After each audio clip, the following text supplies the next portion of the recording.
కారణాలు. చర్మ గాయం. మన చర్మం మీద గాయమైనప్పుడు సోరియాసిస్ అనేది రావడానికి అవకాశం ఉంది.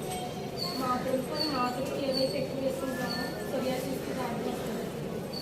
సూర్యకాంతి. మనం ఎక్కువ సూర్యకాంతికి కానీ ఎక్కువ ఉంటే సోరియాసిస్ అనేది సూర్యకాంతి వల్ల కూడా వచ్చే అవకాశం ఉంటుంది. నెక్స్ట్ జన్యుపరమైన అంటే మన బ్లడ్, మన రక్త సంబంధికులు ఎవరైతే ఉంటారో వాళ్ళు బట్టి ఇంతకుముందు వాళ్ళకి వస్తే మనకు కూడా వచ్చే అవకాశం అనేది ఉందండి. మనం మద్యం ఎక్కువ తీసుకుంటే సోరియాసిస్ రావడానికి మద్యం కూడా ఒక కారణం. ఎరుపు కలర్లో రావడం అనేది కూడా ఒక సోరియాసిస్ యొక్క లక్షణం. నెక్స్ట్ పొడి కొరలుగా ఉండే చర్మం. మన చర్మం ఎప్పుడు పొడిగాను కొరలుగాను ఉన్నట్టు ఉంటుంది.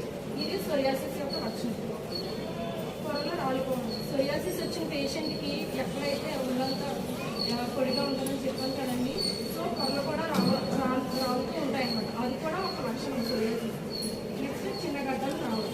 అంటే సోరియాసిస్ వచ్చిన ఎక్కడైతే కొలకలుగా అంటే చర్మం మందంగా అవి ఉంటుందో అక్కడ చిన్న చిన్న గడ్డలు కూడా రావడం అనేది సోరియాసిస్ యొక్క లక్షణం. సోరియాసిస్ రోగి తీసుకోవాల్సిన ఆహారం. సోరియాసిస్ వచ్చిన రోగి ఎవరైతే ఉన్నారో